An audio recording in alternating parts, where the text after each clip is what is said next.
All right, what's going on out there? Yeah, sorry about last week. I'm not going to lie to you, I was getting high and playing some video games, and I ended up not doing a podcast.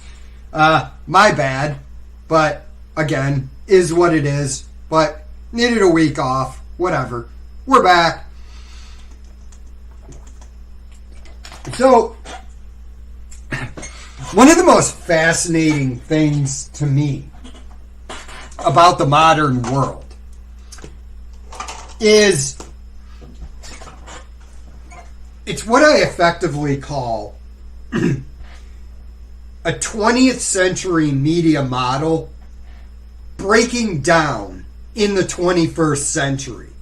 So, you notice things, right, from certain celebrities. You go back to like the 1980s, 1990s, there wasn't that much access to information. I mean, depending on how old you are, you remember this, but if you were a kid, like a young kid, during the 90s, you're probably not going to remember this. But back then, like celebrities like John Travolta, it seemed like John Travolta's career at one point was every movie that he was releasing was a comeback movie for John Travolta. That's how it was sold to the public.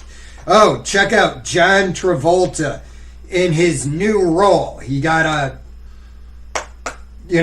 Pulp Fiction was John Travolta's comeback. Then Get Shorty was John Travolta's comeback. You kind of sat there and you were like, yeah, John Travolta's probably a dumb guy. He's in the Church of Scientology. He makes dumb decisions with the roles he gets.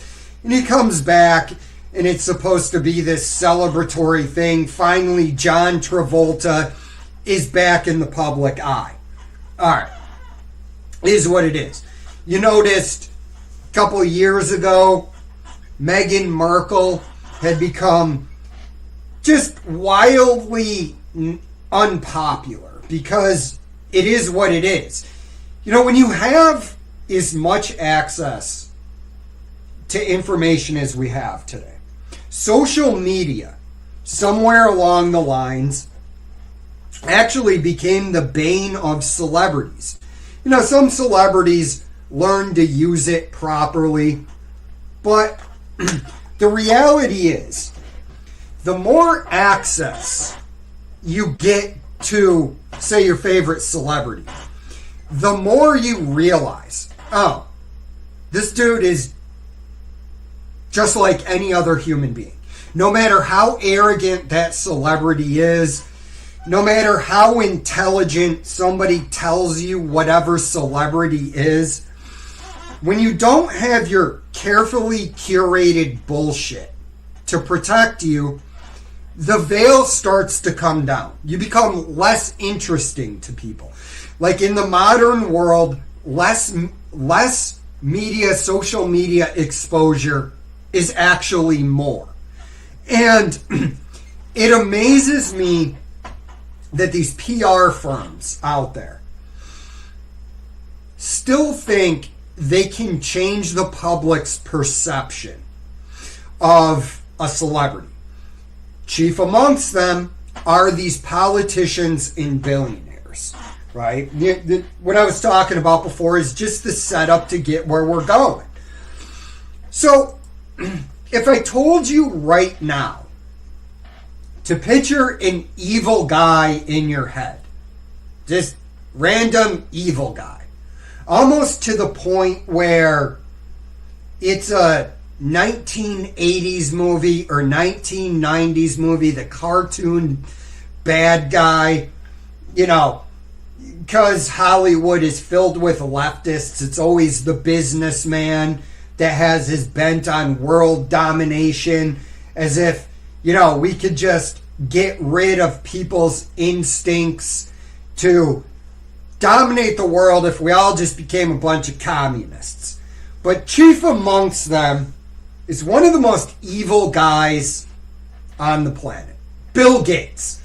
Now, I couldn't find it exactly, but it was on Twitter. So I'm going to react to this guy's channel.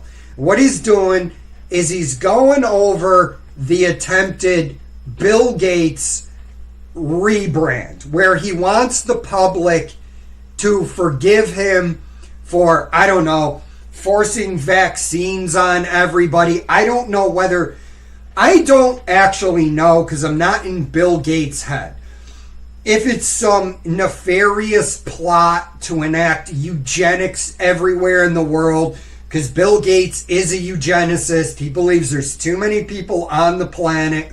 His reputation has just gone so sour. He's now out there pledging that he's going to give all of his money to the Bill and Melinda Gates Foundation. So it's really like you just moved money from one area to another area. But it's pretty fascinating to watch play out. So let's just watch this reaction video, because I saw this at work, and I was like, dude, it's just unbelievable to me. The cat's out of the bag, dude. We all know you're this evil cocksucker. It's not going back into the bag. But let's watch this video. Roku's self-serve ads platform. It's easier than ever with Ads Manager. Sign up today. This is going to be interesting. Ooh, make up your own rules. Guy released an ad basically for himself. And it's not like you are going to vote for him or anything, but I think that he is kind of asking for forgiveness. In the context, parent intentions... I'm not going to go through and watch this guy's whole video. Especially General Assembly taking credit for cutting child deaths in half. So, yeah, not cutting his track record. And asking, wait a second, but I thought that this is not unusual for him. Okay, dude. It's important. He wants to, we could say billions. All right. It doesn't look like, I thought, my bad, dude. I messed up there. I thought this guy was gonna, what's going on, Sam? I thought this guy was going to go over the actual video. But I'm just going to basically tell you what it is. And in this video, okay, Bill Gates is showing all of the, if I had like a Twitter subscription, I would just go over the Twitter subscription, but I don't, because I'm cheap and I really don't give a shit about Twitter or anything to do with Twitter. It's like, dude, we live in this weird world where, and I get it, Twitter is the #1 news organization or media company probably in the world. But anyways, in this Bill Gates video, he's going over, he's basically begging the public to forgive him for his past transgressions against us. You know, which would be the fact that he views us only as tax donkeys. He thinks because he's basically a big elitist, but he thinks because he ran Microsoft, where his mommy gave him basically the code, or he bought it from a guy who had written DOS, if anybody believes that, because his mom or his dad, one of the two, were working at IBM at the time. So basically stole that software and gave it to him. You know, but this dude is one of the biggest pieces of shit. He was basically trying to force his partner out of the business once that dude got sick. So, in this video, he's going over all of the great things he's doing in Africa, like giving them vaccines. And, you know, it's basically like this puff piece on Bill Gates and how he's this great philanthropist. And it's like, dude, you've been kicked out of several African nations for the experiments that you were running on the populace in those nations. And It's amazing to me. And what it really is, in my opinion, is the fact that the elites enjoyed a virtual monopoly. I shouldn't say elites, because that indicates that they are actually elite. They're not. The people that run your governments around the world, they're not any smarter than you. The dude pulling the puppet strings behind the scenes, whoever that is a person that is really good at one thing. And that one thing happens to be incredibly useful in the modern world. But these people are not any more intelligent or enlightened than any of the people at home. Like, you know, kind of off the subject, but a dude who just annoys the ever-loving crap out of me, George Clooney. It doesn't matter what environment George Clooney is in. It could be getting interviewed from his mansion in Lake Como, Italy, you know, because he's always got to talk about... You notice American elites always have to flex on the American populace like they're enlightened. I have a house in Europe. Okay? What does that mean? Well, I'm just letting you know that I have a house in Europe, so I'm better than you. Because I'm a global citizen. All of these celebrities, Ellen, George Clooney, they all just give off this smug arrogance. Oh, Malcolm Gladwell, that dude's a little bit smug himself. Book Outliers. He highlights it. Alex, we're simply at the right place at the right time. Yeah. No, I would agree with you. Bill Gates, he is. Bill Gates is an intelligent guy. I'm not going to sit there and soft sell that. I'm not going to sit here and put down Bill Gates. But again, I go back to, he's really not that much more intelligent than your average person. Even if Bill Gates' IQ, everybody wants to throw this up, IQ, into everything. Okay, all that really means, if you have 160 IQ, you just have a bigger cup. But it doesn't mean it's filled with more knowledge. You see what I'm saying? If a dude is really intelligent, 140, 150 IQ, but isn't curious, doesn't care to learn, yeah, the dude's smart, but again, at the end of the day, there's really not that big of a difference between a guy with 100 IQ and a guy with 160 IQ. Yeah, right? Sparky. I don't need health advice from somebody that looks like a pregnant man emoji. 100%. But that's the elitists. Bill Gates would honestly... Okay, you take Bill Gates at 47, and you take me at 47. I have a lot of injuries from my time in the military. Okay? I can't work out like I would like to, but I make it work. If I was standing across from Bill Gates, just to give you an image of, you guys know what I look like, but my physique. I have a thin, athletic physique. Just shy of 5'11". Usually I'm walking at about 170 to 175 pounds. Yeah, I'd like to be more yoked and a bigger dude, but I'm not. Not a big guy.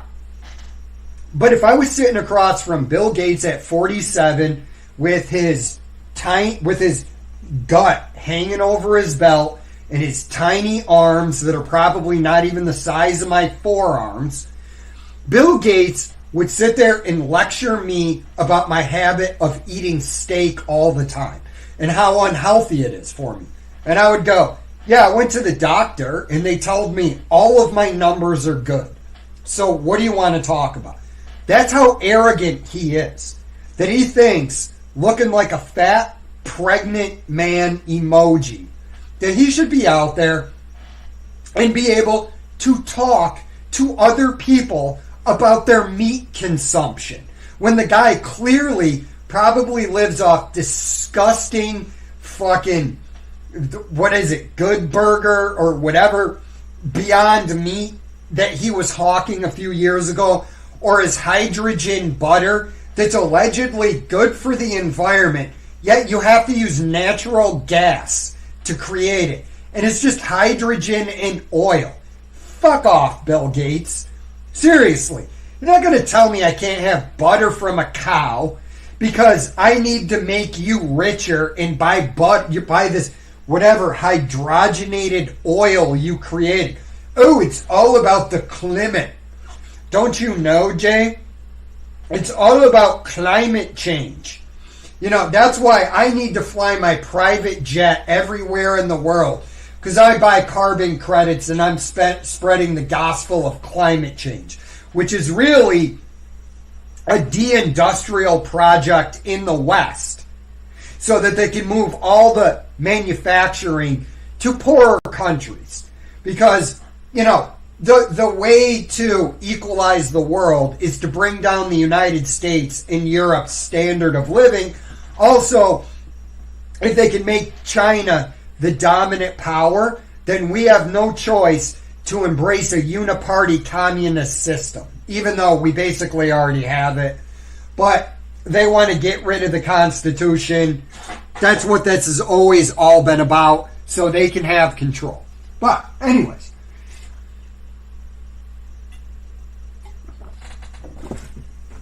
these people in these elevated positions are not smart enough. Wow. I don't know if they're not smart enough, but they don't want to face up to the reality. And the reality is this: the 20th century media monopoly model that the elitists and the ruling class had up until probably about 2012. 2012, under the Obama, I shouldn't say administration, I should say the Obama regime. Remember, this is a guy who never fixed the pipes in Flint, Michigan. This is a guy who had all the bankers working for him around the bailouts. This is a guy who drone bombed American citizens without a trial. This is a man who claims he's of the people, and he couldn't be anything less. He's an elitist. But I think some of the deep state players started realizing back then the model was breaking down. Trump was a catalyst. Brexit was a catalyst. They're trying to regain control of the narrative, and they're not getting it. But some of them, amongst the ruling class, still believe they can put the genie back in the bottle. That's what this rebrand for Bill Gates is. He knows COVID so sullied his reputation. You're going to have to get the vaccines. All of this bullshit is becoming public. So he's trying to put a good spin on himself. But it's not going to happen. See, the media model, the monopolistic media model, is going away. You just can't maintain it, no matter what they do. The rollout for artificial intelligence, a lot of that is actually about censorship and controlling the narrative. So, something that you should think about a little bit is, in order to have an empire, all empires are founded on lies. And it's normally about 80 to 85 years before the bill starts coming to due. We're 80 years in from Bretton Woods. So again, all of it is breaking down.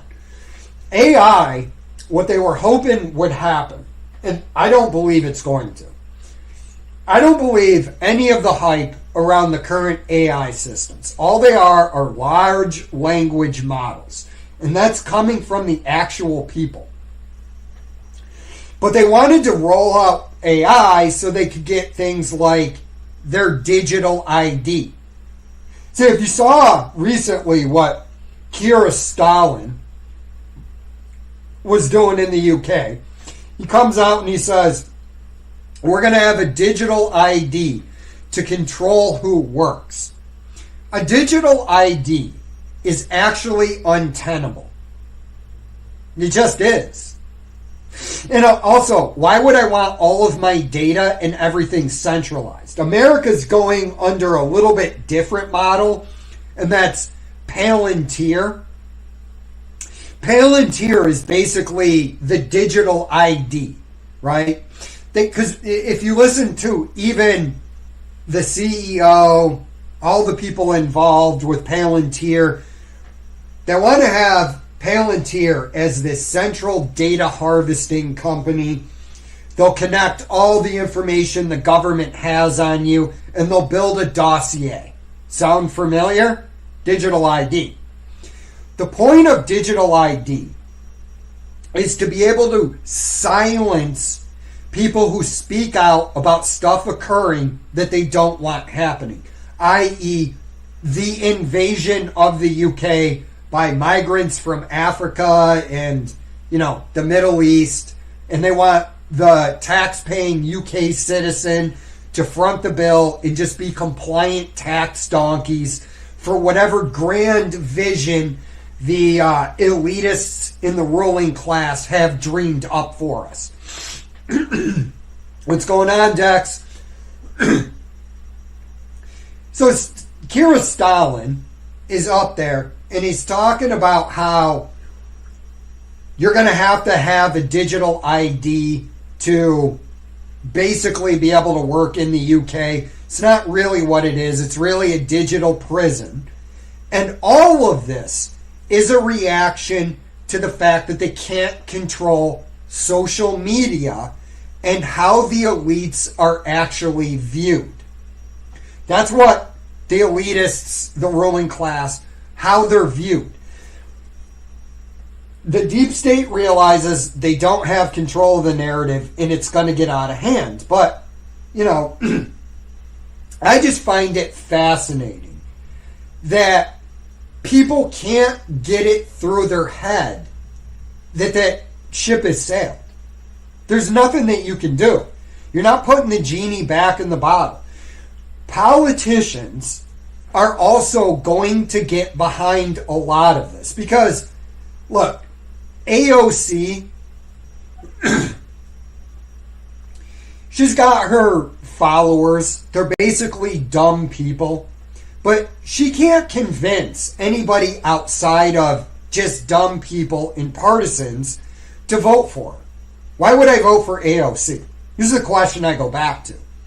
Because again, what social media revealed for years, these politicians and the actors, the elitists, the ruling class, they all put out this image, and it worked in concert, that these are the smartest, most fabulous people on the planet. They're better than you, so you should worship them. But the question I would have is, does AOC take a shit? Yeah, she does. Why the fuck should I listen to her? Okay? Like, I could just tell you this right now. AOC is not smarter than me. I'm sure she knows things I don't know. But as far as if her and I were to sit down and learn a new subject, I don't believe she's going to learn, even if she does learn the subject faster than me, she's not going to learn it that noticeably quicker than I do. And, I don't think there's very many politicians. There are very few that they go up there, they talk, and I go, wow, this guy has a lot more horsepower than I do. And I'm just a normal dude. I'm not particularly intelligent. I mean, if people had seen the sheer repertoire of stupid shit I've done over the course of my life, nobody's going to call me a genius. And I could say that about pretty much every other human being on the planet. You know, take whoever you want. Einstein. Albert Einstein. Dude's way smarter than me. He's still dumb as shit because he's a human being. Human beings are not that bright. We really aren't. We pat ourselves on the back. Yeah, we've mastered nature. We've conquered nature. We haven't conquered nature. What is so advanced about our civilization? Here's the difference between 1850 and today. You have more access to electricity, more access to power. That's really what it is. You have more access to energy. That's all that's occurred. You live more comfortably because we harness the power of so-called fossil fuels, which are not fossils. Yeah.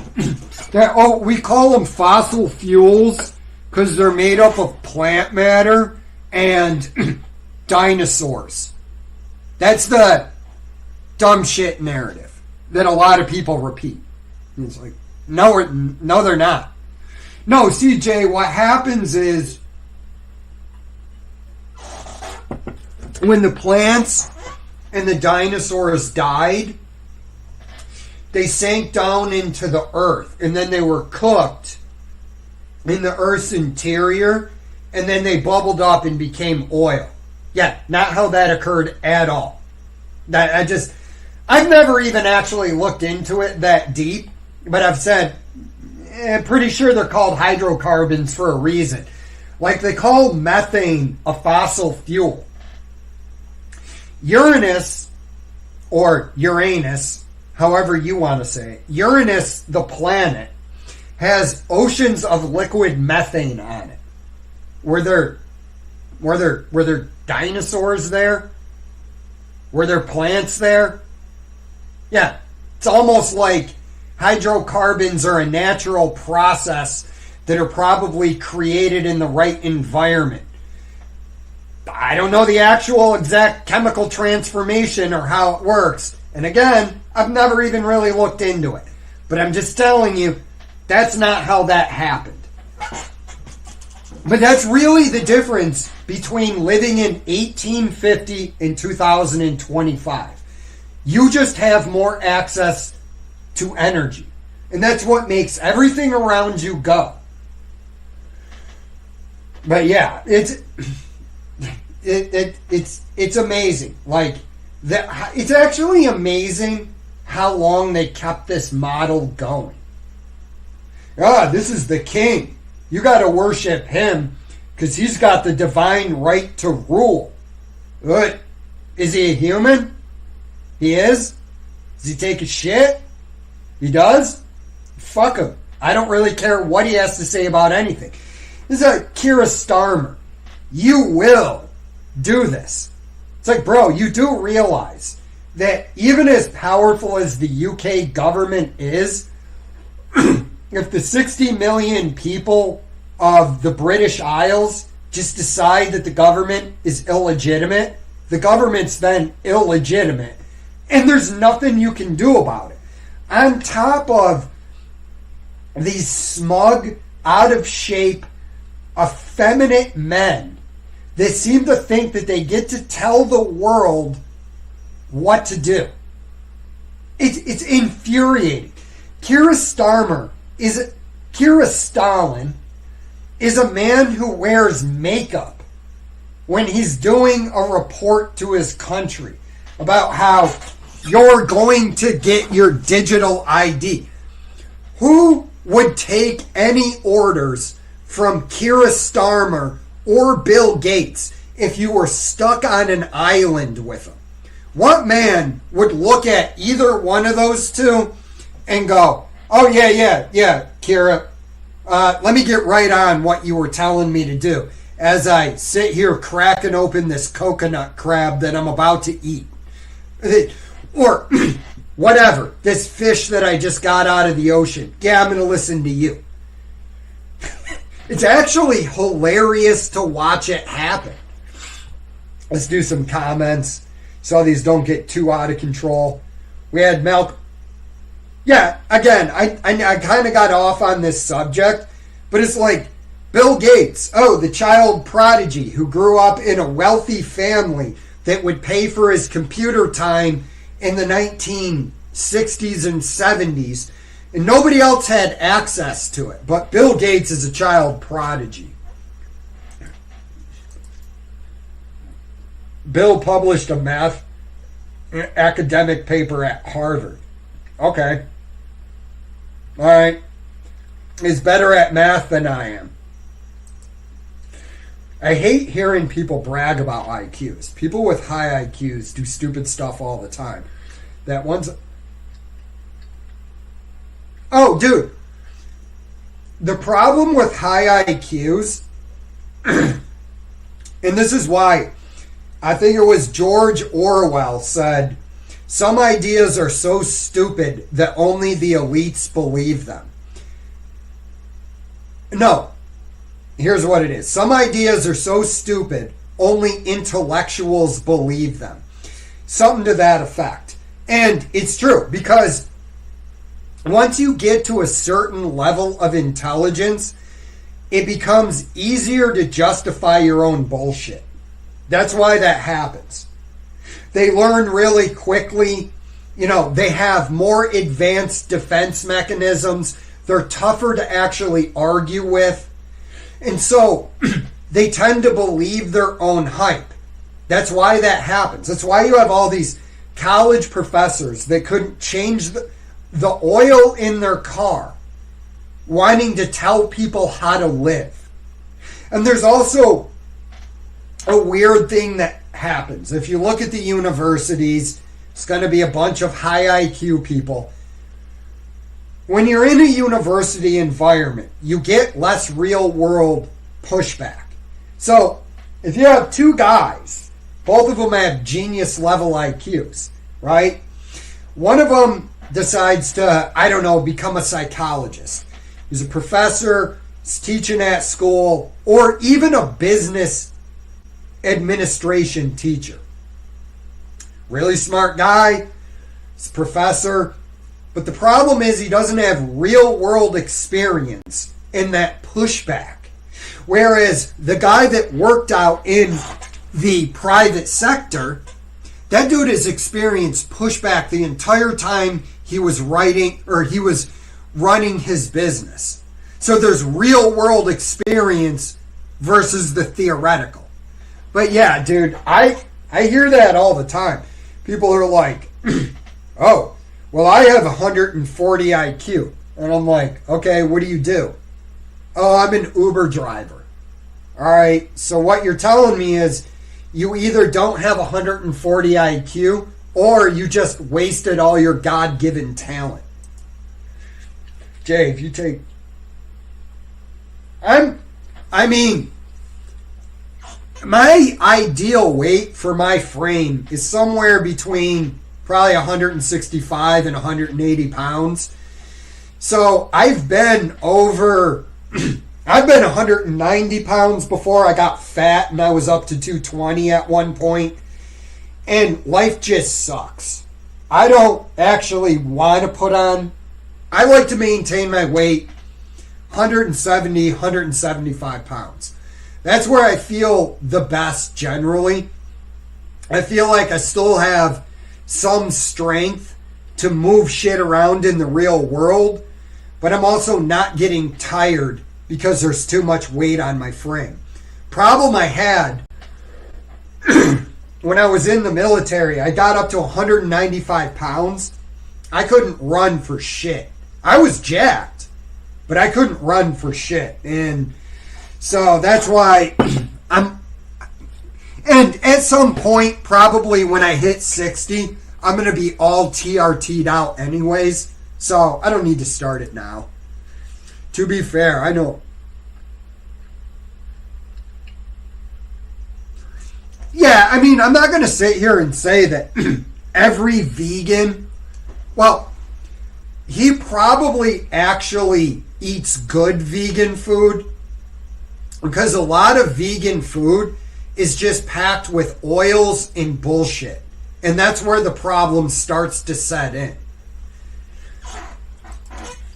Stephen Hawking didn't know, and that anyone who obsessed over it's a loser. Yeah, because Stephen Hawking's correct. It doesn't mean as much as people want to make it out to be. Like, I usually give this example. Look up Leopold and Loeb. Two kids in, I think it was the 1920s, got obsessed with Nietzsche. They were gifted kids, so they decided to prove their intellectual superiority by murdering a kid from their neighborhood. The cops had caught them in like 48 hours. So all their intelligence goes out the window. You know? This is like, well, if you're that smart, you probably would have been smart enough to realize you don't want to just murder people and that it's going to be connected back to you. I mean, number one, killing somebody for no reason is immoral, and that should be your biggest hurdle to cross. Number two, somebody walked in here right now and murdered me. They're going to look at all the people that are closest to me first. You know, but you watch enough Forensic Files. There was this cat. He was a chemist, and I believe he put thorium in his neighbor's Coke because he hated his neighbors, and he thought he was so much better than him. This guy and his wife, better than them. This guy and his wife were in Mensa. So he put thorium in their Coke, and they had a cop. Didn't have a genius level IQ. She infiltrated the Mensa group, became friends with them, and then when they were selling their house, she offered to rent it or buy it from him. And because they were friends, he agreed to it. Well, as soon as they got out of the house, they went in there, they found the thorium in the basement, did a chemical analysis.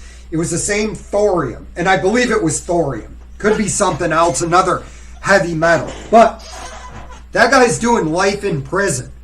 What good was your Mensa level IQ there? Why wouldn't you just move? Yeah, I hate my neighbors. Nah. Should I move?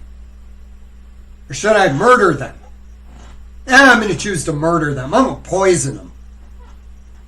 It's like, bro, you're in Mensa, which means you have, what, a 140 IQ or higher, and you're not smart enough to figure out, don't murder your neighbor, just move.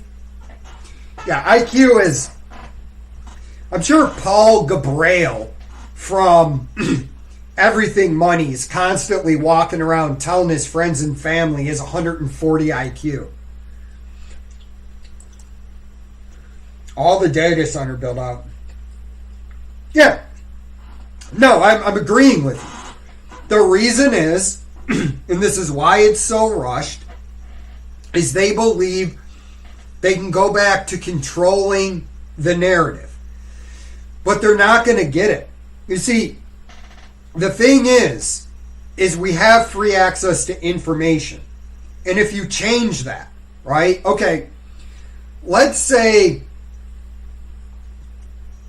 the UK surveillance comes to America. Or let's just say I'm a UK citizen. If I understand that I can be sent to jail for a tweet or a Facebook post, what I would do is not have those products in my life.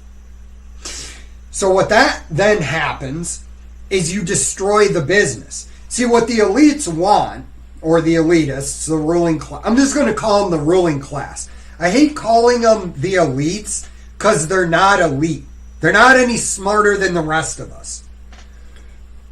Or better, all of them take a shit, difference between the working class and the super wealthy is that we're not out fucking kids. That's really what it boils down to. And launching mischievous machinations everywhere. But if you're a UK citizen, why don't you just declare economic warfare on the state? If that's what they want to do.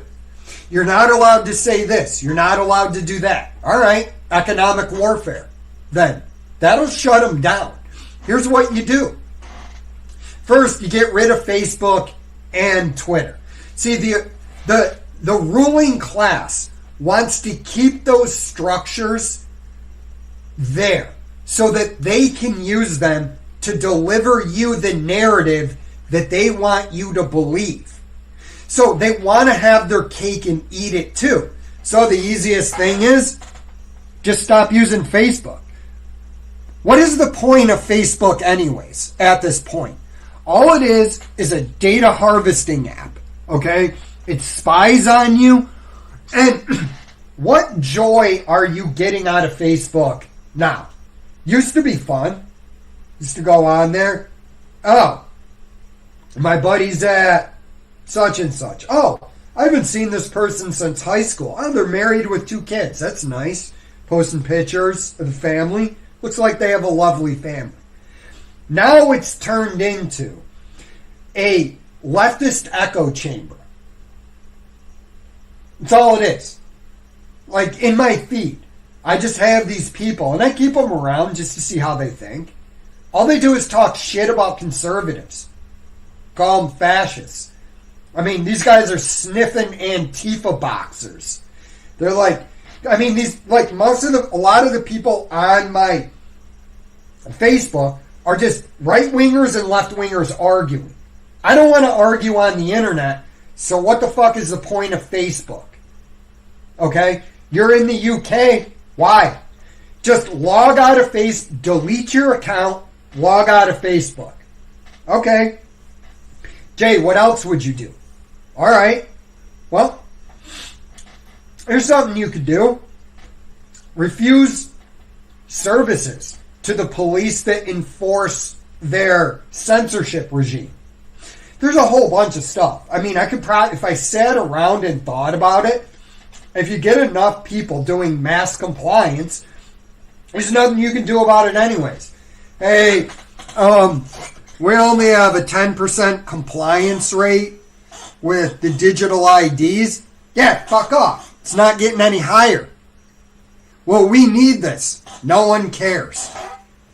But yeah, that's all the AI, that's all of this is an attempt to reestablish control of the narrative. And what they're going to try to do, again, they're already trying to do it, is censor speech.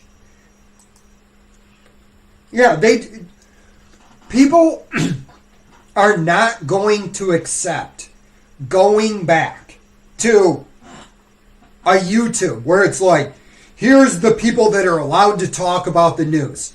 MSNBC, CNN, and Fox News. That's where the discussion happens. Nobody else is...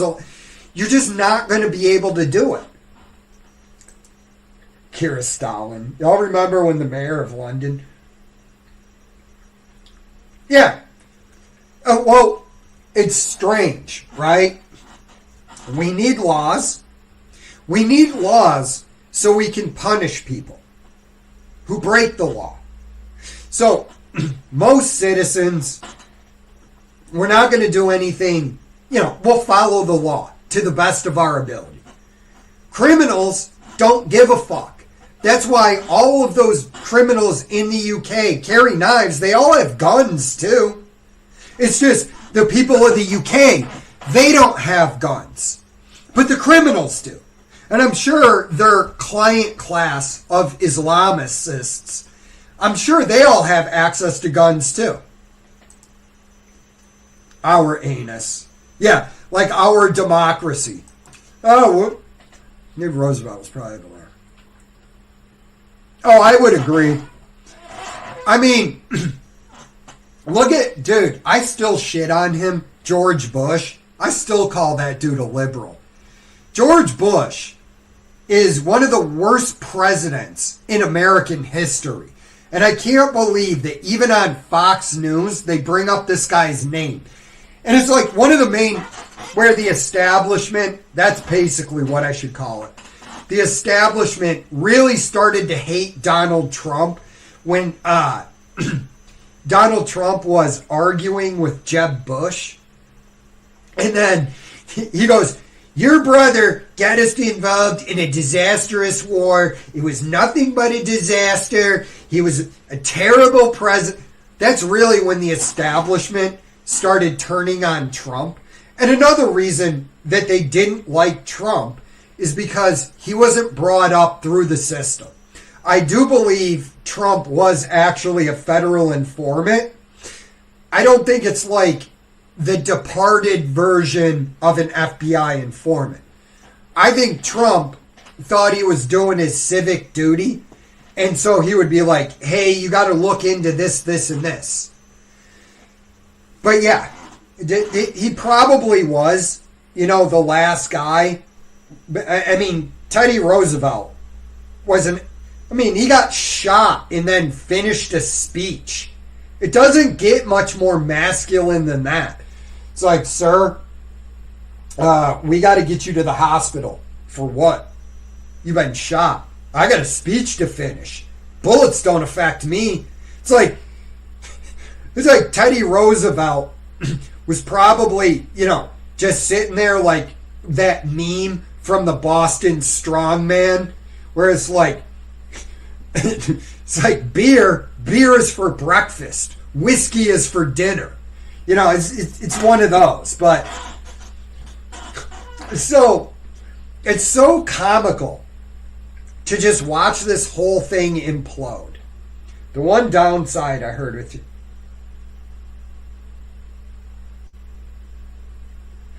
No, you can, but it's like coming off of steroids. And if you're an older dude, what is the point of coming off of it? Like for RFK, what would be the point of coming off testosterone?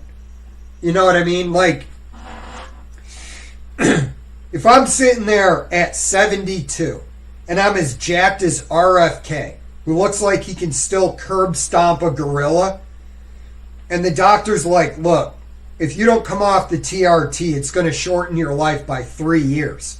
I go, listen, man, I'm accelerating this train. I'm almost out of here. I'm not coming off the TRT. I don't give a shit. That's the main thing, is because when you're introducing testosterone into your body actually stops producing it. Thallium. That's what it was. Not thorium. It was thallium. You're right. I believe that's what it was. It was thallium, and the guy cooked it up. It was a byproduct from methamphetamine. Because this dude had a mental level IQ, went to jail for cooking meth, because he was a chemist. But yeah, thank you. I couldn't remember. It was like thorium, and then it just didn't sound right to me. I'm like, thorium, I think that's used in nuclear reactors. That doesn't make sense. It was thallium. Paul put his... Yeah, dude, Paul is lame as fuck. I don't understand how that dude's channel got so big. I don't think Everything Money is the worst channel out there. And Capital Mindset will probably berate me in the comments for this statement. But at least Paul shows there is a process when you're looking to buy a stock. Versus, Jeremy Lefebvre. Hey, just buy Nike. It always goes up. Tattooed Chef. At least there's something there. But I don't agree with the way he does it. He probably wouldn't agree with the way I do it now, but I'm right and he's wrong, so I'm really not worried about it. It's like, hey dude, let's do my assumptions. I don't know. Let's do something way easier. Let's look at their total assets versus their market cap before we even start off, and then we'll start talking. don't go beyond 2 times assets. That's going to come out to about maybe 3 at the most if it's going to grow 15% per year. Depends on your holding period, but yeah, generally I start and I just, all right, what are the assets? How much do you want for? NVIDIA. You know, you look at NVIDIA, it's really just this easy to start. You go, all right, they want $4.33 trillion for NVIDIA. Okay, well, what are the assets I'm buying?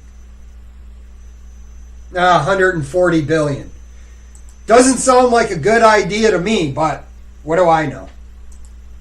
Put his typing speed in his bio and his Instagram.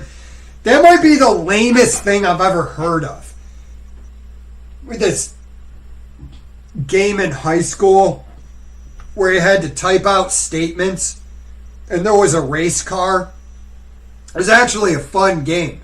I think I got up to, I don't know, I want to say like 50 words a minute.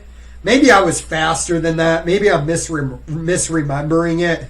But my typing teacher told me I was, you're doing a good job. But I was just really having fun playing the game, so I didn't really care.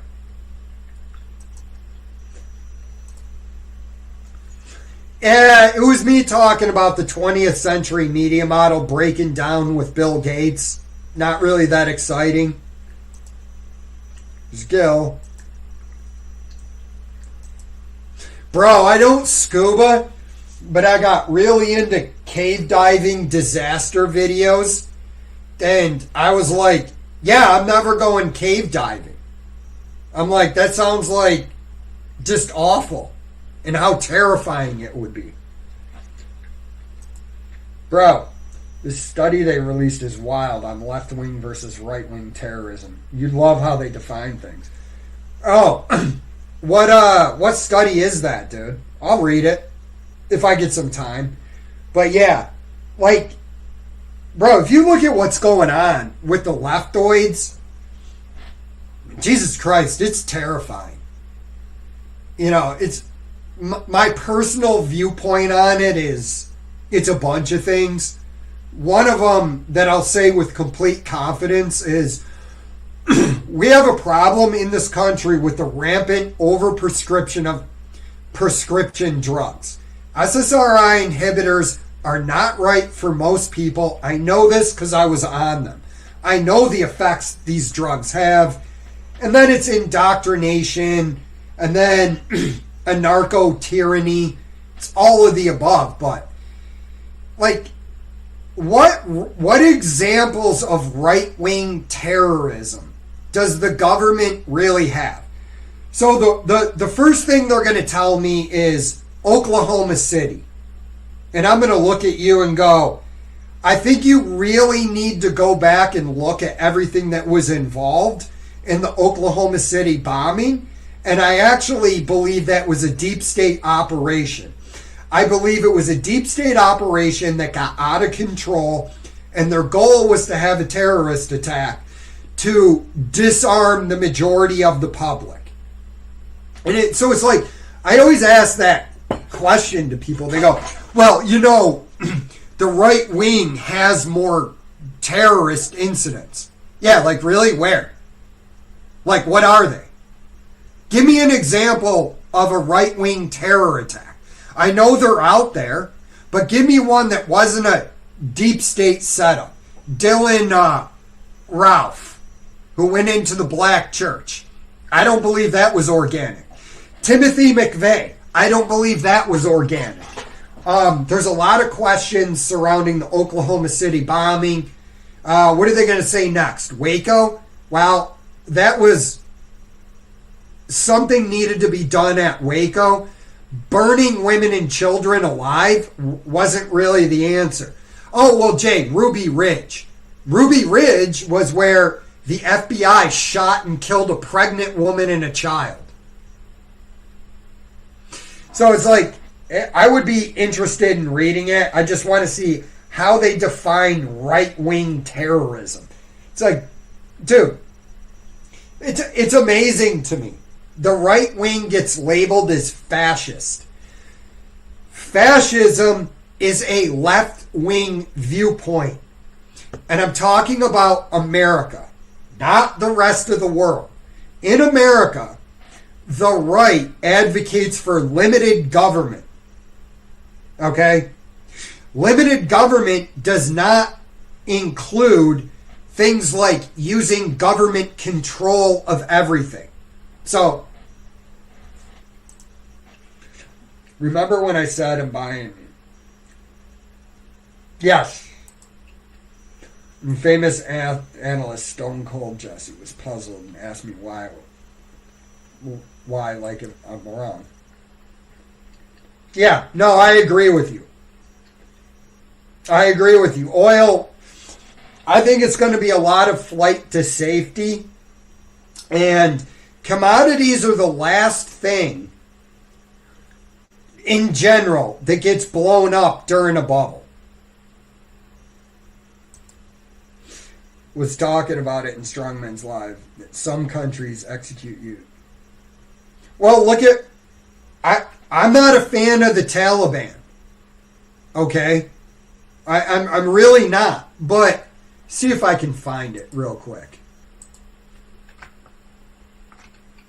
Taliban curing addiction.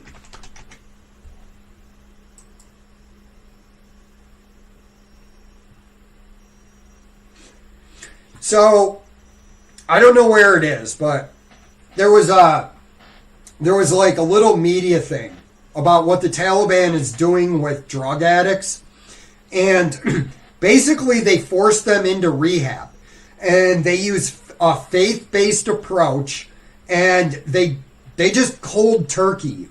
They're not going to give you drugs. You're going to cold turkey from the heroin, and they get you off of it. I'm sure they probably kill a guy if he comes in too much and he's not actually, being cured. But,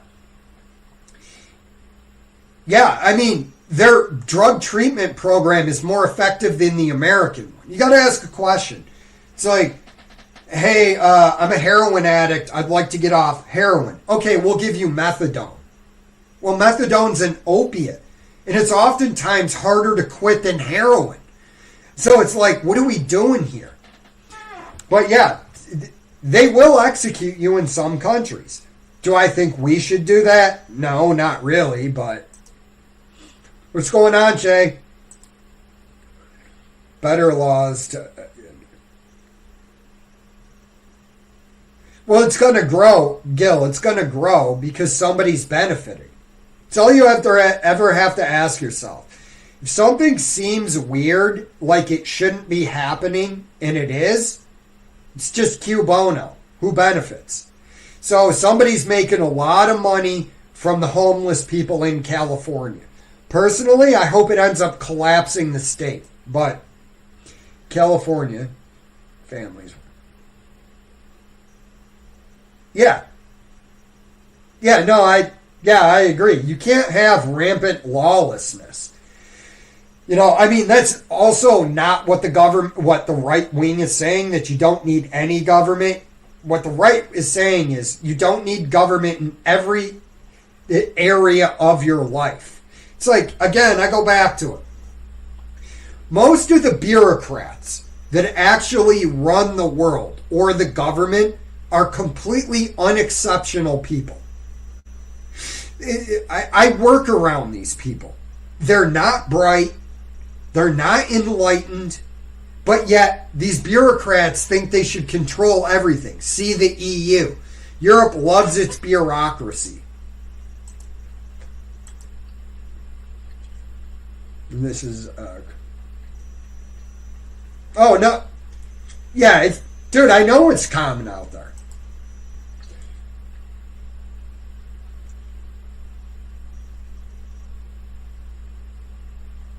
Yeah. Oh, that's on 10 cities, Skid Row. Yeah. Also a myth that you can't have... No, you can't. You can absolutely get a woman pregnant while you're on test. Problem is, your body is going to shut down production while you're getting it from an outside source. And if you're a guy that's like 72, going from the level of testosterone that RFK has, he's probably not going to recover back to that level because testosterone drops as you age. So if you're a younger dude, it's not that difficult to restart your testosterone production. But if you're an older guy, good luck. I mean, and then what's the point? You go back to older guy testosterone levels. Why would you want that?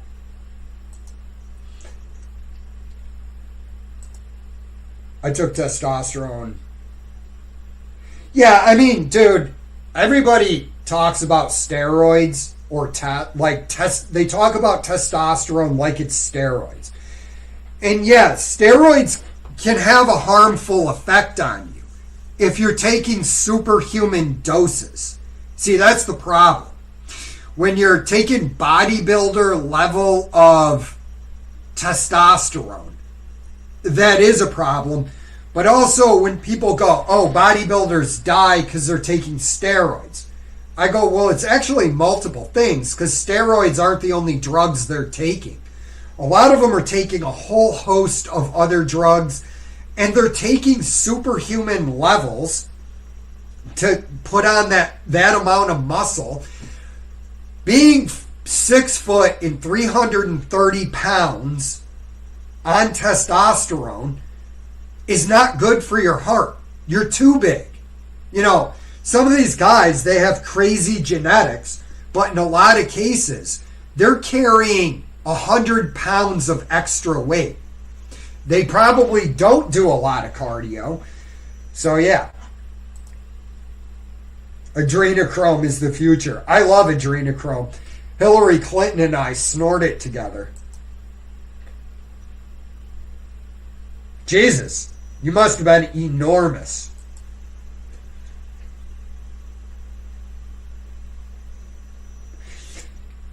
My thing is, I think weed should be legal.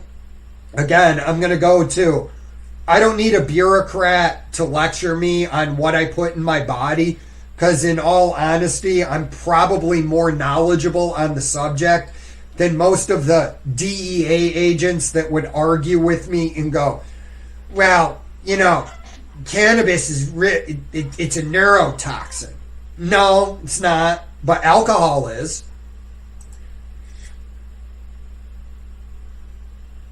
I know, right? This past year, I moved to an area closer to my job, and later finding out. Oh, dude. Being on a high traffic street close to the road is really bad for you. You're better off living on side roads, but it's the same in cities. All of that brake dust and everything comes off of it. I'm not surprised that your bedroom being close to busy traffic was having that effect on you. Yeah, that doesn't surprise me at all. In fact, I believe, if I'm remembering this correctly, people who live near airports report higher rates of respiratory problems. I am too. I'll cover it. I'm still trying to figure this out, right? I was going to talk about it, but just the way the stream ends up a lot of times, I don't get to some of the other stuff, but I have a lot of questions about Charlie Kirk, okay? I was sad to see that guy go. Like I said, I wasn't a Charlie Kirk super fan, but I liked what he was doing. And he was a pretty moderate guy. But I have a tough time believing. I need to see the FBI reports on it. Because I don't believe we're being told the truth for this reason. Your neck is really soft. A 30-06 round would go right through you. There's no bones there to deflect it in your neck. There's nothing in your neck that is going to knock that bullet off of its trajectory. If you can use a 30-06 round and put it out through, if you're shooting a whitetail broadside at 150 yards, in a lot of cases, I'm not going to say in every case, but in a lot of cases, an 06 round will go through both sides of the deer. In fact, that round will take down any animal in North America. I don't know if the 30-06 round has been used on an elephant, but a 30-06 round will take down most game in the world. I don't believe that we're getting the full story of what really happened. That's all I'm going to say. And people could go, well, he was up on a roof and he's kind of shooting down. And I go, yeah, but probably the angle he's shooting at is not enough. I think you would need a greater angle. I'm just having a tough time with the whole thing, because if you watch it, it seems like all of the energy is transferred to the left side. But, you know, if the bullet hit him front on, this is the questions I have, wouldn't all that energy get transferred backwards? And I know what the round would do to Charlie Kirk's neck. It's not what I saw. Unless, again, they released the FBI autopsy, and I'm reading it, and I go, oh, okay, that makes sense how that happened. But as what we're getting told, I'm just going to look at people and go, yeah, no, your neck cannot stop a 30-06 round. It's just not going to happen. Dude, these people all need to be arrested under terrorism laws because they're terrorists. Antifa is civilizational destruction. I don't know how this is, well, I do. It's because somebody's benefiting from Antifa and what they're doing. But, yeah, no, I agree with you, Gil. I've heard older guys doing... Yeah, I don't know much about it. I wouldn't be able to intelligently comment on it like I intelligently comment on anything on my channel, but yeah, I don't know anything about peptide therapy, but I'll just take the testosterone when I get to that level. You know, like, look, when I hit late 60s or 70s, I'm just going full on juice monster. Don't have much time after that, so I don't really give a shit. The juice is worth the squeeze. Are they? What peptides are people using? Because I might want to buy them. I know, but like, what are the name of these peptides if you get to them? Yeah.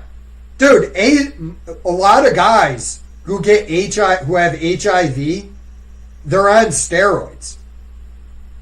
So that right there goes ahead and tells me that it's not the steroids that are bad. It's taking them in just ridiculous superhuman levels.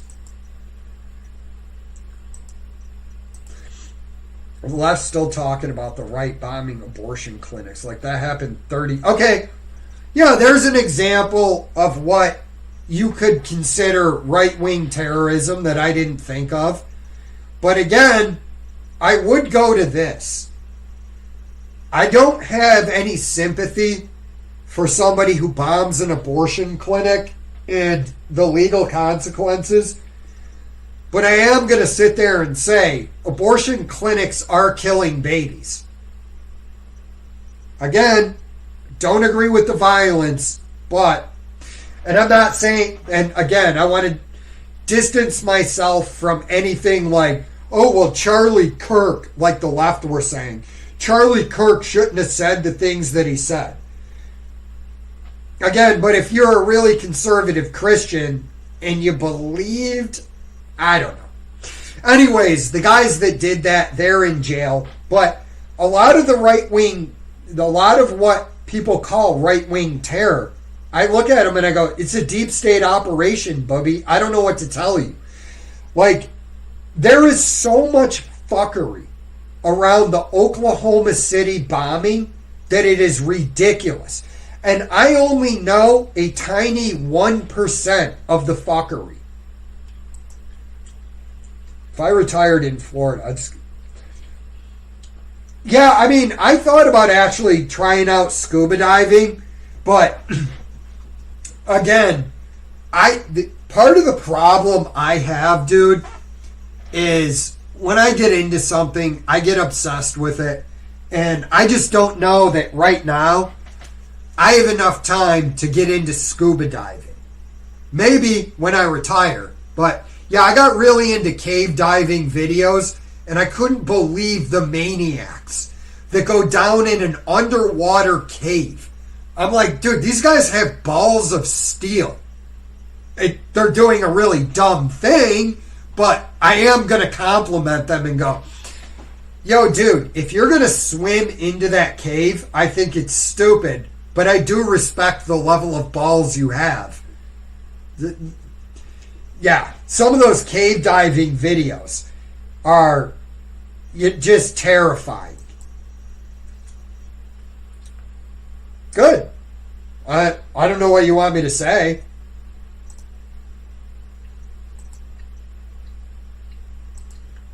And really, yeah, but Robert, how old are you? Because, I mean, if you're like 20 and you're going, yeah, I have 800, however they do it, 800 milliliters or deciliters or whatever it is, at that level, if you're like 20 years old and you're playing sports and working out, I'd be like, yeah, that's where your testosterone level should be. But, you know, these things drop with age. And there's just no way around it. And my opinion on it is, yeah, if you lived 100 years ago, you had to deal with your low T in your 70s. But, fuck, you live in 2025. Why not take some?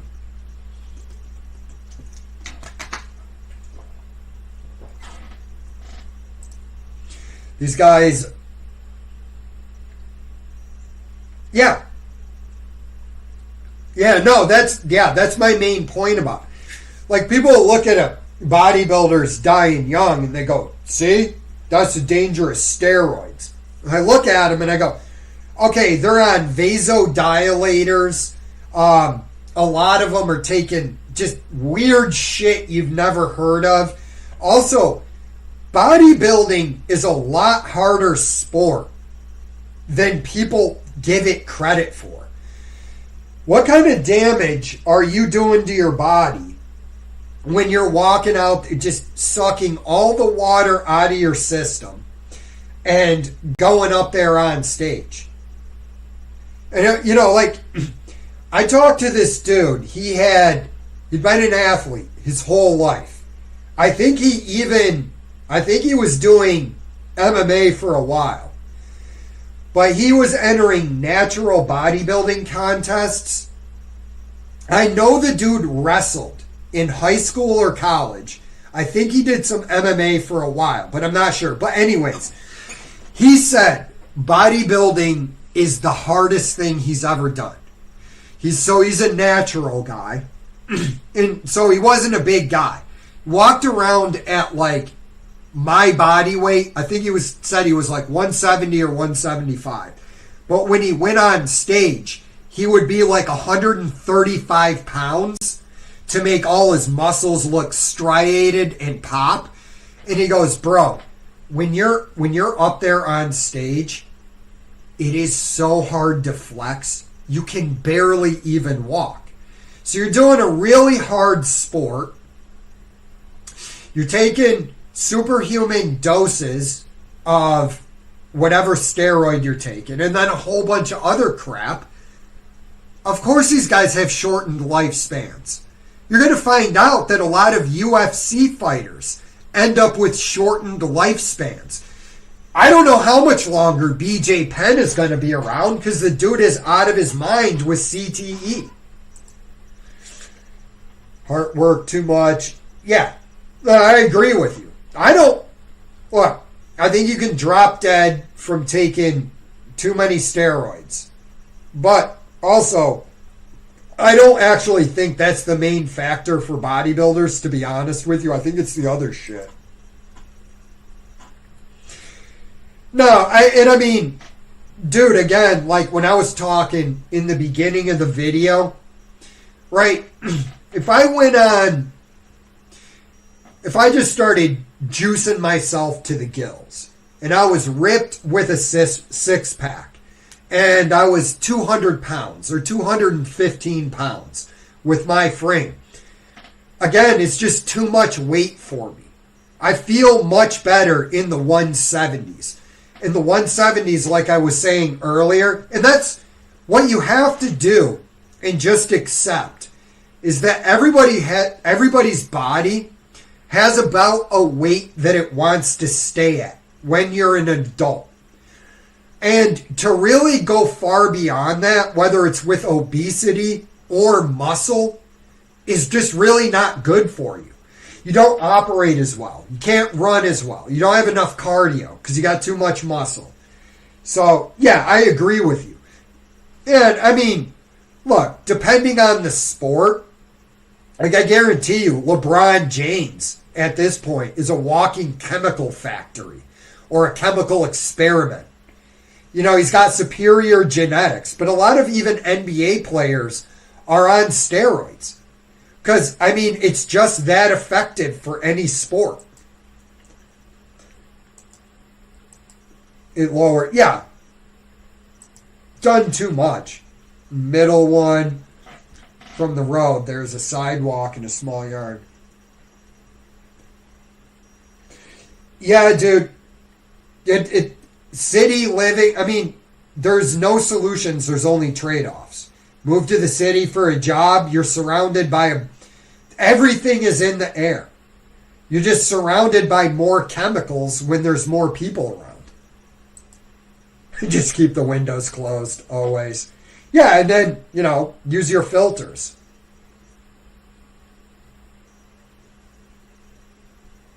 Yeah. Yeah. Like, they just pronounced him dead on the Charlie Kirk thing. It just doesn't add up to me. I'm still going to wait until more conclusions come in. I work 40 hours a week. I don't have time, like a lot of YouTubers, to just sit around and do 8 hours of research in a day. I'd go insane, number one. Number two, I just don't enjoy it. I like just coming on the internet and talking shit. Whether it's good or it's bad, it is what it is. That's the model for my channel. No, and I mean, at this point, I mean, you could exhume the body, but we're never going to get the autopsy. And then the government goes, oh, you guys are spreading conspiracies. Wouldn't spread conspiracies if we had the actual facts. Yeah. Is it overkill? Maybe No, dude, you got to do what makes you feel best. If having the air purifier, it's not overkill. If having the air purifier makes you feel better, you get more rest, you breathe better, there's nothing wrong with that, dude. Yeah, don't worry about what other people think. Yeah, like, just, again, high traffic roads, it's just not good for your lungs or your body. I mean, brake dust is made up of dirt, metal, asbestos, whatever's in those brakes. And that all goes in the air. Like, even if a car might not look like it, but as it's driving, I mean, there is just particles coming off of it. And then you end up breathing that in.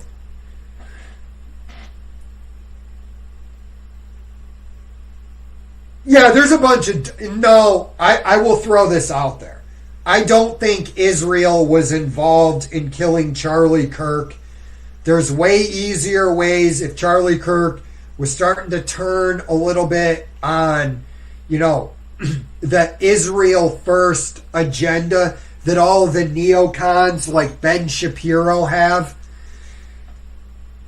But I think Charlie Kirk was, again, I think if it was, I don't know.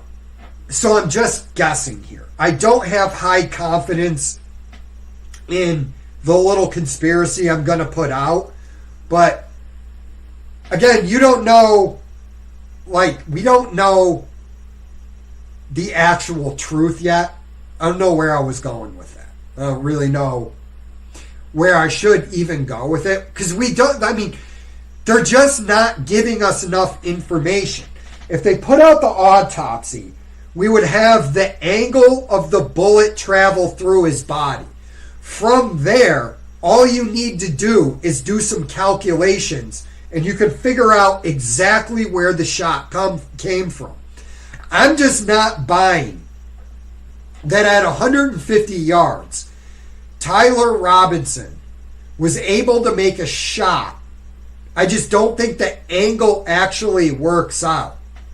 If it was a 30-06 round that hit him in the neck, it should have blown right out the back because he was not in that elevated of a position. I think a guy online figured it out and said that Tyler Robinson had something like a 10% downward angle.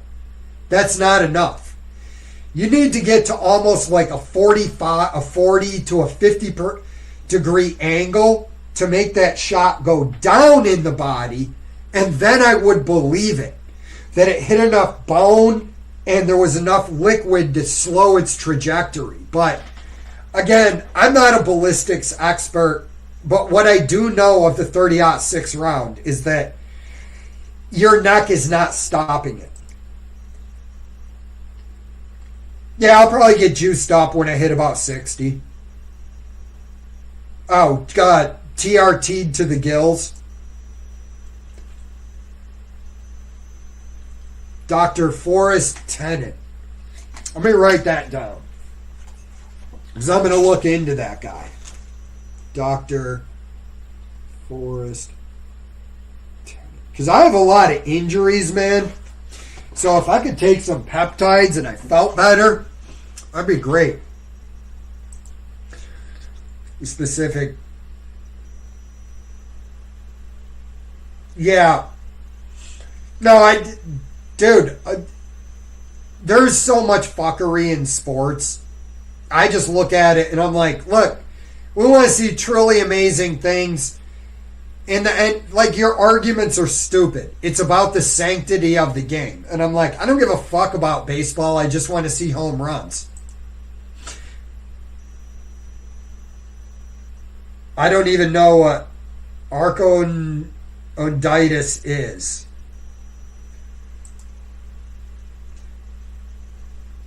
Yeah, Joe's on. Rogan's actually a chemical soup at this point. I think Joe Rogan has become more pharmaceutical company than man. I'm not hating on it, because that's a 57-year-old dude who's still yoked and is going to give you a better quality of life. But yeah, Rogan is just juiced to the gills on everything.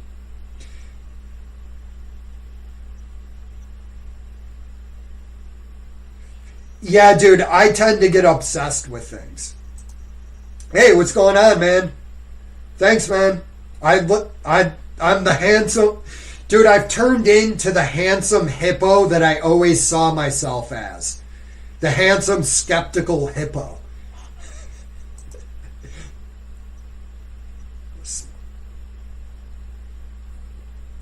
What do you mean, how small some of the calves are? Oh, the caves. Oh, duh, what am I thinking?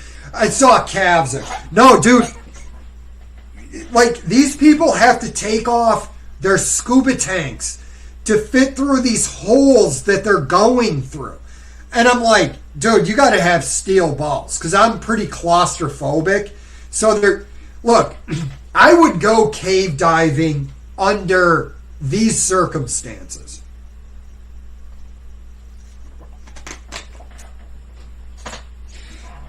I have a professional guide. It's a large cave, meaning a large opened cave. You can see the sunlight, and you actually don't, there's some dark spots in there, but it would be impossible to get lost. There's no silt in there. Yeah, I would go into a cave like that. But Donald Cerrone told a story on Rogan's podcast about his cave diving adventures, and my balls were up in my chest, and I was sweating as I was listening to him describe what he went through. And I'm like, yeah, you'll never get, I get it, spirit of adventure. You can die just driving to work. If that's what you want to do, I don't have a problem with it. But what I'm saying is, that's not for me. Even just normal caves that aren't underwater, no. And you look at the Varekina Cave, I think that's how you say it, in Georgia, the country. And it's a harder expedition to get to the bottom of that cave than it is to get to the top of Mount Everest. Something like, how deep is Varekina Cave? Something like cave.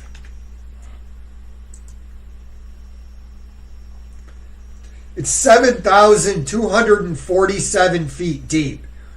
And there was a guy. He was a Russian.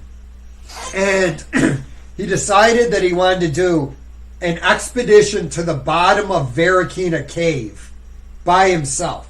And he actually got surprisingly far. And the people that were going in there became alarmed when they saw a rope on the outside of the cave. You never do that because somebody could get tempted to do something stupid like climb down it and then, you can't get out. But this guy got trapped in the cave 3,000 feet down because he forgot stirrups. So he couldn't climb the rope out. And I'm like, can you imagine that? And I always use this as an example when people talk about how smart somebody is. I ask them, I go, the dude that went down into Varekina Cave, is that guy smart or stupid? Well, he must be stupid. He made it 3,000 feet down into a cave system by himself. Normally, to go 3,000 feet down in a cave system, that's an expedition that requires a team. This guy did it by himself. I would say that guy's probably really intelligent. He just did a really stupid fucking thing. Yeah, it hit me. And there was some shit at work. Again, and there was somebody a while ago I switched off. There was a person that was looking for they found out I did a live stream. They don't like me. So they were going to try and get me in trouble. Another person told me about it. So that's why I took down everything with me on camera. So now I'm just going to do my podcast like this. And to be honest with you, I kind of feel freer to do that because of where I work. And I like to say off the wall shit. So I just feel more comfortable doing it this way. But yeah, I know I probably get more subs or whatever. So people are watching this and they're like, why is there a hippo on my screen? But it's this is the way I decided to do it. At some point, I might switch over to video game footage in the background. But there's also, again, I don't want to be a famous YouTuber. That's part of it too. So, but that's why I started doing it this way.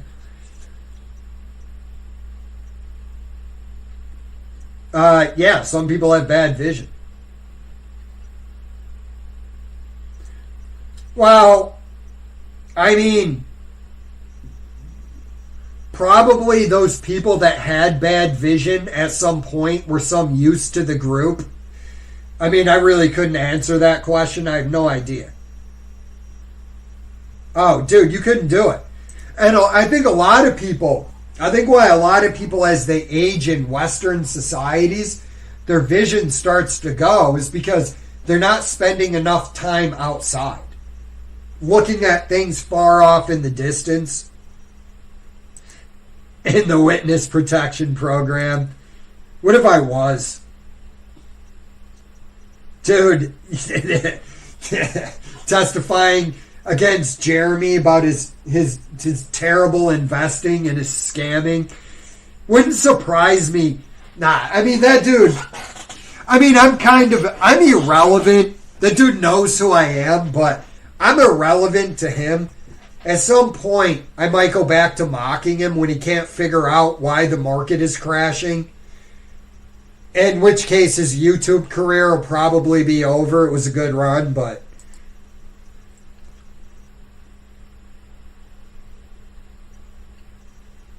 Oh, dude, yeah. Well, I would also say Luke Rockhold's a stud athlete. Really, when you get to that top level of fighting, a lot of it really is your athleticism. Let's be honest about it.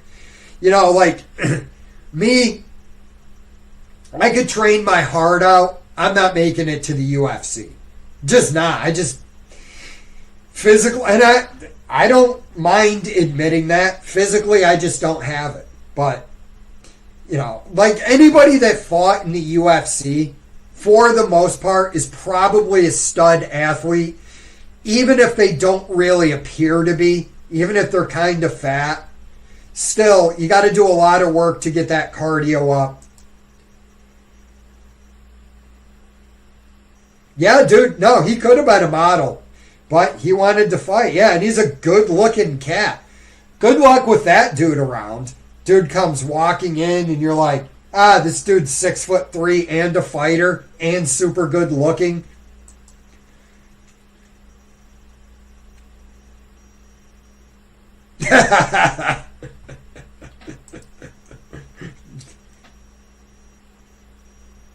Yeah, no. Steelheads. I don't want to misrepresent that. That's Thomas Sowell. Thomas Sowell is the one who originated. I stole that from him. But I think it's one of the, like, truisms that would save a lot of heartache in life if people just realize there's no solutions, only trade-offs. You know, people want to have their cake and eat it too, and it's just not there.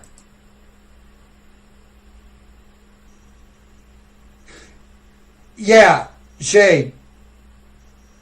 Probably. I mean, I don't know how busy the road is. That might be a little bit of overkill, but if it makes you feel better, N95 masks are great. It's a CCP. On Charlie?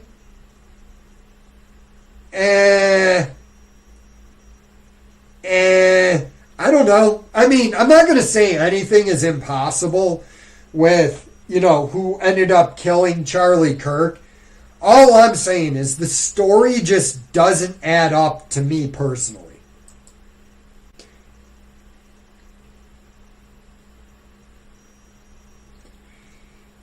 Could be. I mean, I don't know. I'm going to get through these comments. Confused about that comment. No, I know China got pissed, but I mean, there's other ways for China to retaliate. I can't see him killing Charlie Kirk. Yeah. No, I agree with you. He had a lot of Jewish backers, but Charlie Kirk was beginning to question a lot of the shit that Israel did. I still don't think he did anything that Israel's like, we got to take him out. And it could be that it was just a left-wing terror group, but I mean, again, I'm just not believing the official narrative. I think Tyler Robinson is probably going to end up committing suicide. Probably, I don't know if I'm supposed to say that on YouTube, but I think he's probably going to do that. And it is what it is. Or self-delete, as everybody likes to say. Oh, I know. I'm sure he was pissed.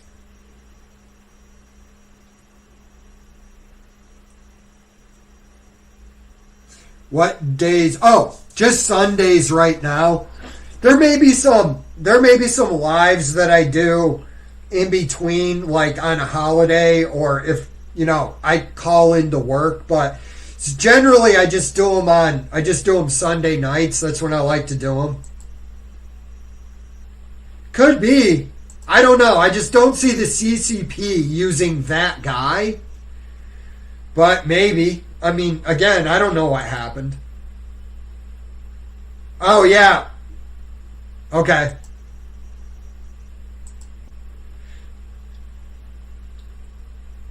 I don't know that. Somebody else would have to answer that question.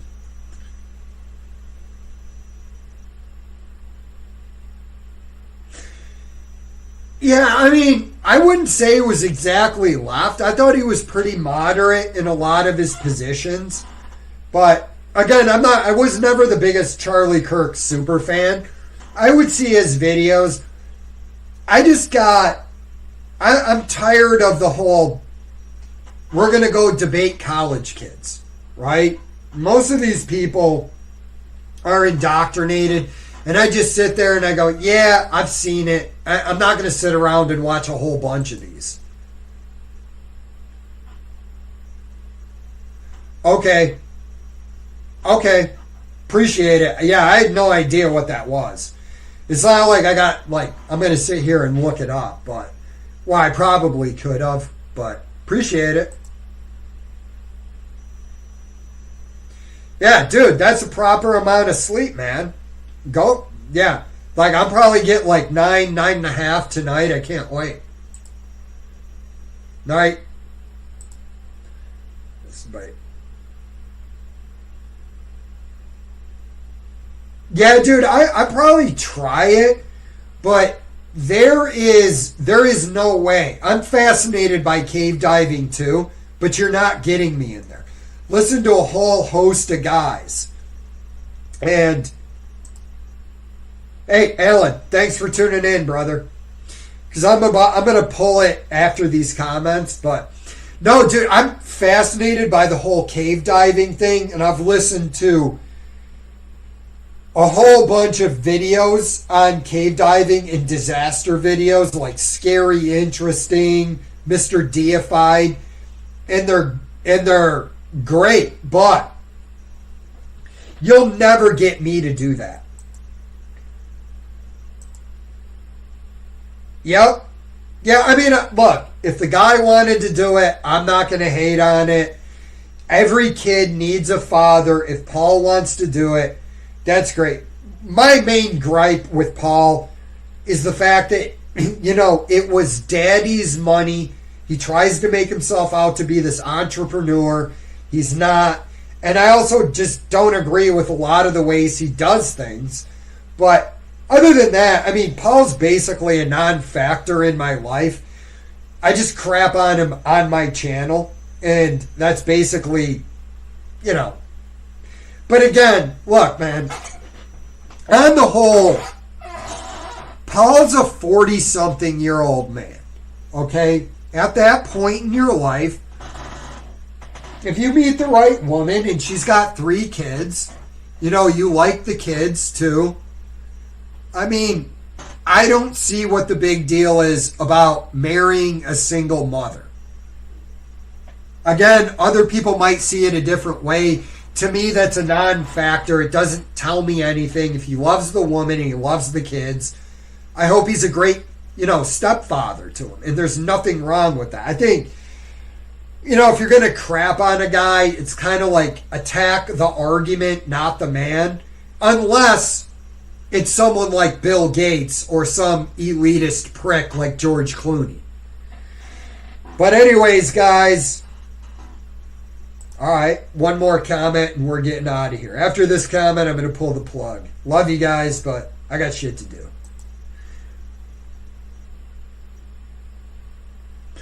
Yeah, and I mean, to each his own. Dude, everybody, you get one go through life, however you want to do it. It's not for me to judge.